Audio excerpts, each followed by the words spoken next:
we've got giant cockroaches. Sexy nurses.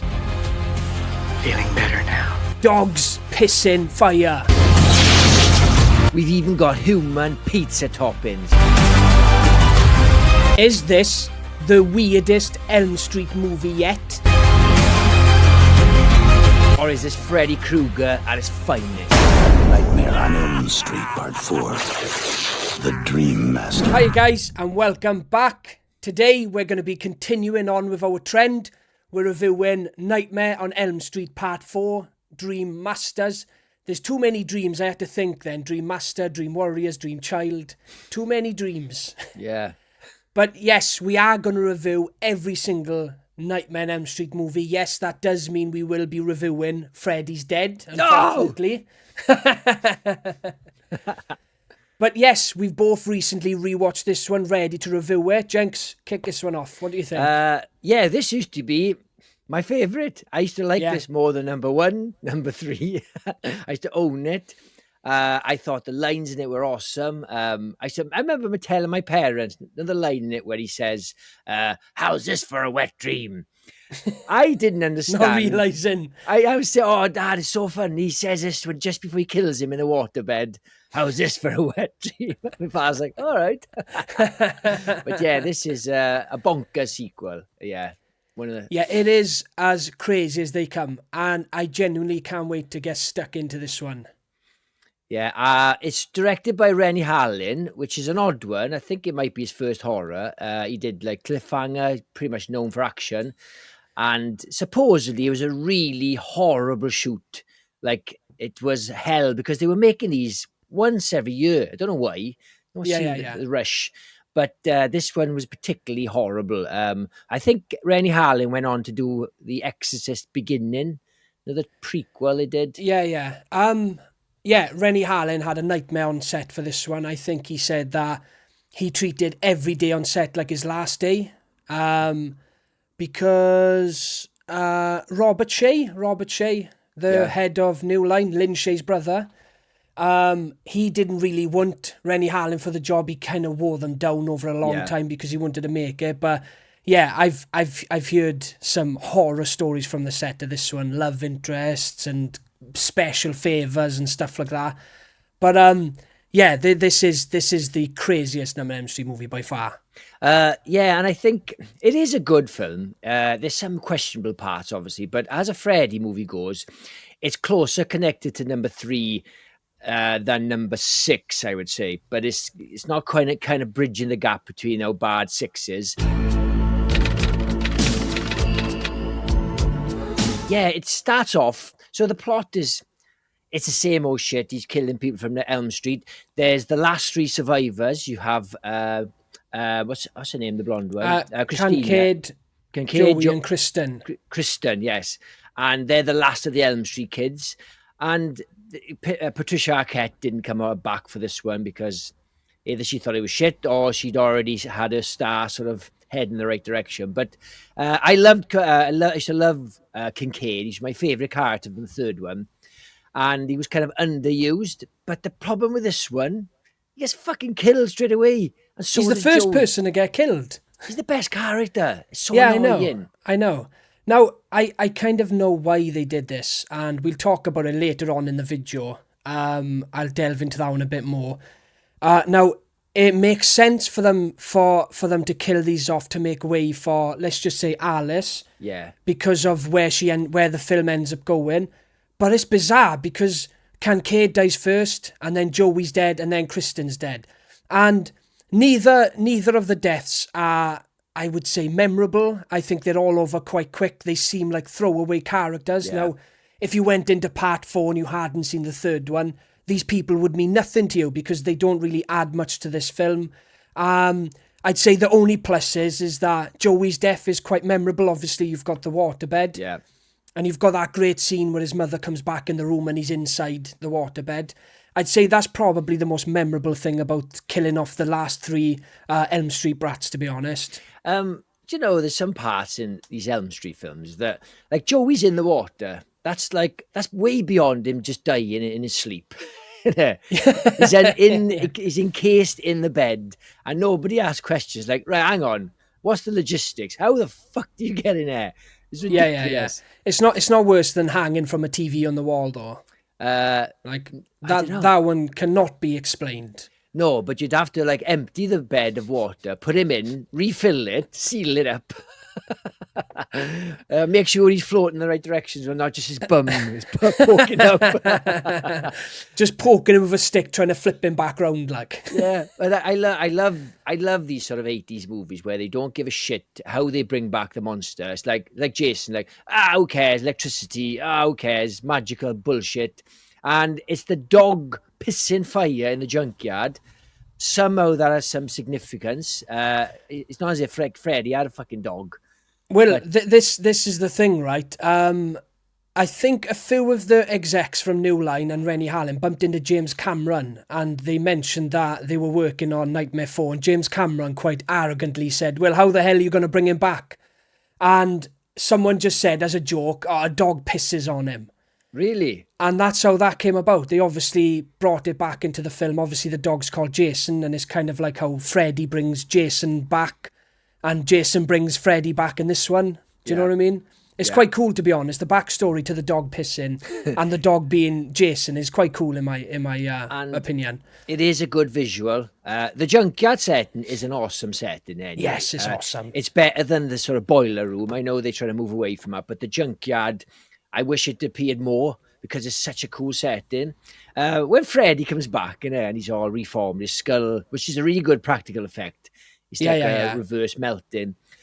Would you be dead sick if he's like, for fuck's sake, I'm still burnt. Fuck, can you just keep on resurrecting me like some handsome? As if, no, that's enough resurrecting. You're keeping the shit skin. Shit skin. Yeah. But yes, I think when they kill off Kristen, it's not as painful because it's not played by Patricia Arquette. Yeah, again. definitely agree with you. Kind of don't care. She's not even close as good. Yes, it's exactly what I said. Look, you can cast people as much as you want. People have more connections with the actors who play the characters than the characters themselves. Like Bruce Campbell playing Ash. Now, if someone else played Ash and they killed him off, you wouldn't give a shit because it's not Bruce Campbell. And I think Patricia Arquette is quite iconic in Part 3. She plays a great part and she's really memorable. Now, I'm not saying the new actress doesn't do a good job, but she doesn't get enough screen time for you to fall in love with her character. So when she does get killed off, you don't really care that much. Yeah, and she gets burnt alive, which is quite a horrible death. It is, yeah. But again, it's not that memorable because it's over so quick. She's just thrown in the fire and that's it, you know?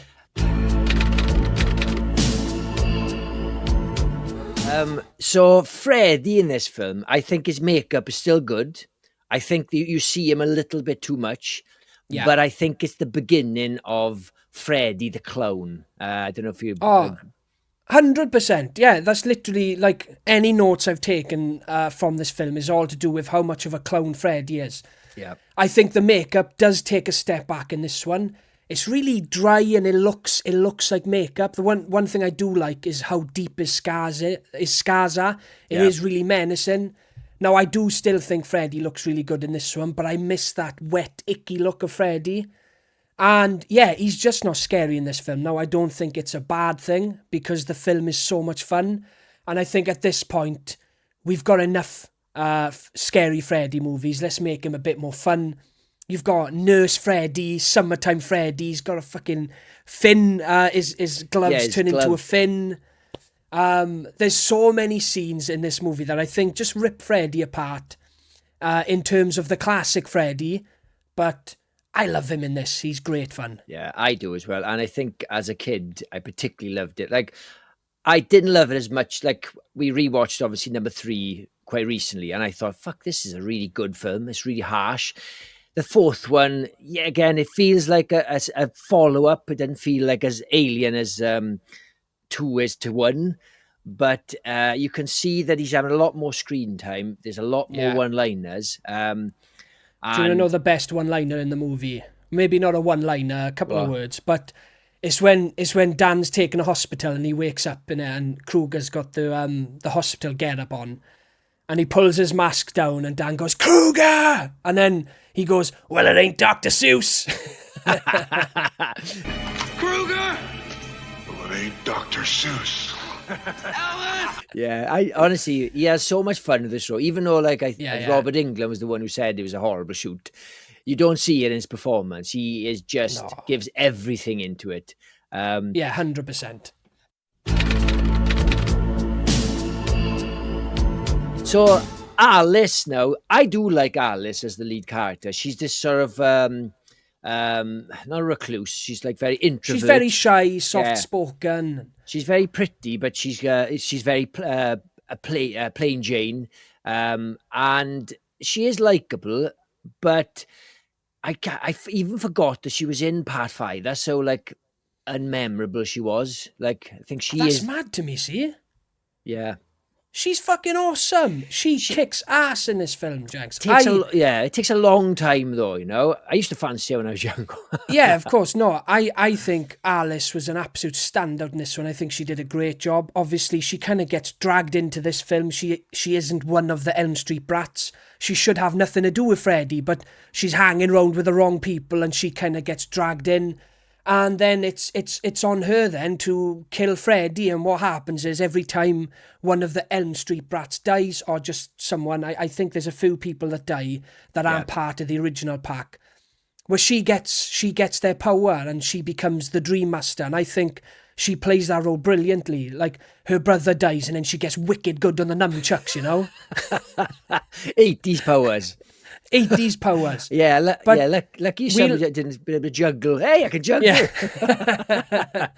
But yeah, I'll delve into it a bit more in the end because we are going to talk about the finale. Yeah. And I think that's when Alice really shines. But I think she is super memorable in this film. Probably one of Freddy's best final girls, I think. It is a good, at least they did something different that, you know, obviously Christine, forgetting her name. Kristen. She could go into people's dreams, so she got that power, and this girl now can take the skills of other people. But and she's got Kincaid's biceps. And she's pervy then, like Joey. Oh, I love nurses. Oh, I love your sweatshirt, Freddy.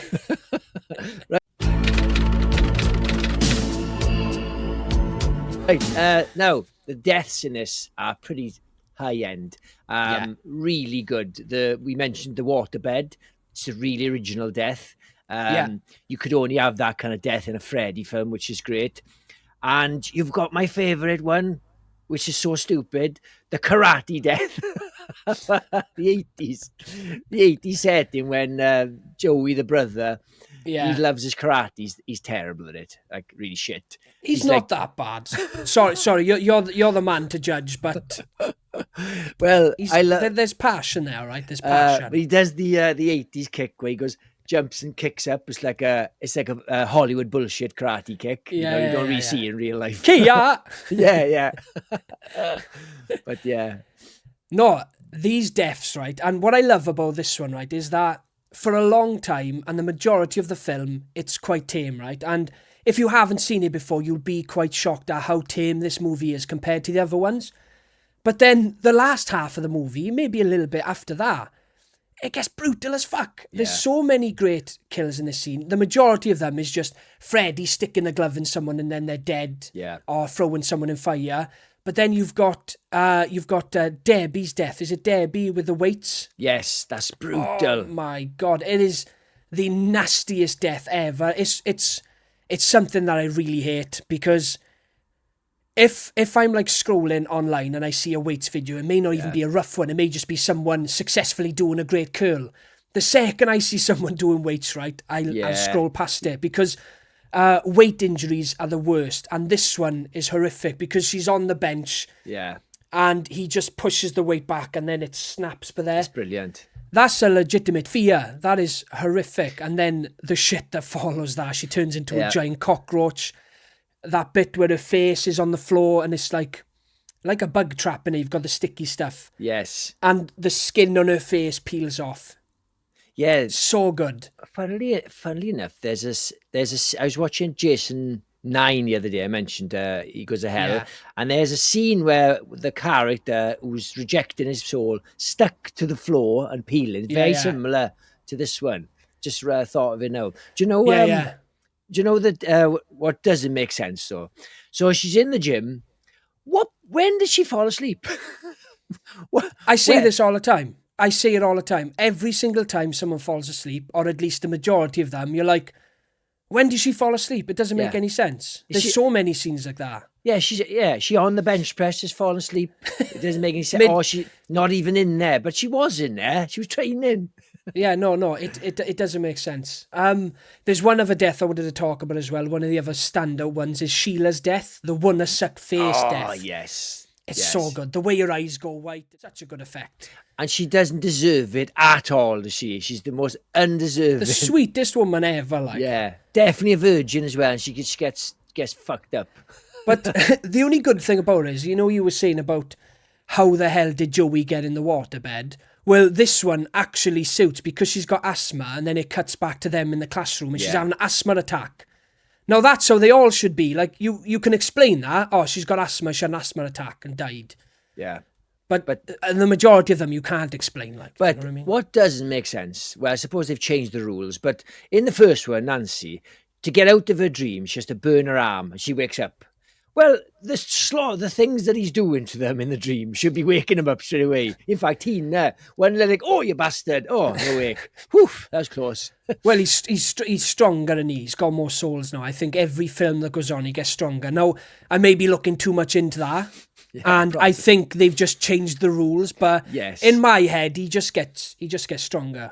Yeah, whatever the script wants, he just, look... Say if you're driving, anything, like there's a scene in when Dan's driving and they're kipping. I can't remember, is it? They're sleeping. It's like, still driving along. Anything, it doesn't matter as long as it's cool for a death. Oh, he was sleeping at one point. Yeah. 100%, yeah.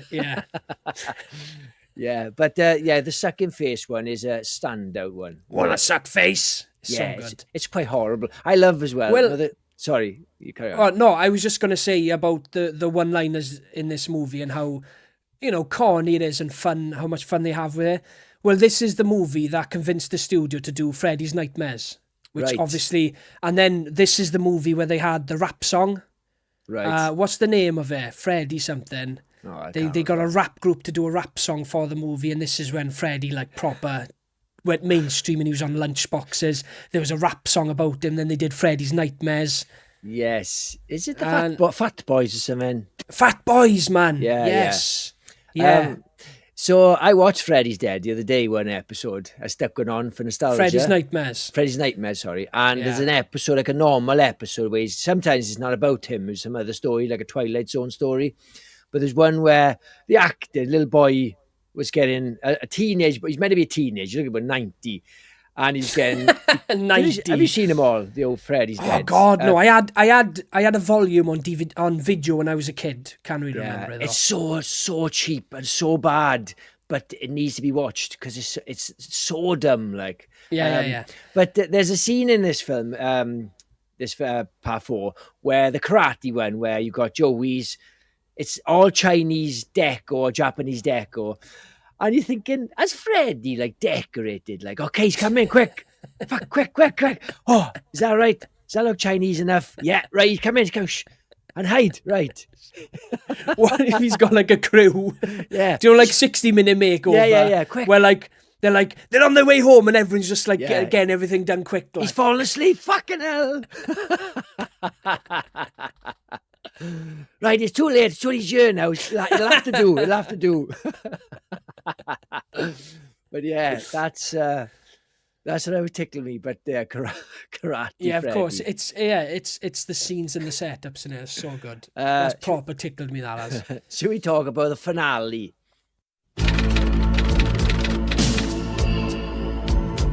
Yes, let's talk about the finale. So. Yeah, of course, we've got the finale, and obviously, like every Freddy movie, you've got the final girl, the hero, facing off against Freddy. And this is the biggest ass-kicking Freddy's got in any of the movies, I think. Like I was saying earlier, Alice is such a great final girl, and by the end of the movie, she's got everyone's powers and she's kind of hyped up to take him on. You've got a great 80s montage where it's like those zoom ins of her putting gloves on, and then her belt and just all that shit. It's like Batman Forever in there, or Batman and Robin. Oh, well, it's a Rambo thing. It is. It's you go. Okay, so it was first in Rambo. I always. So. My memory is always Batman and Robin with the ass shake, like, you know.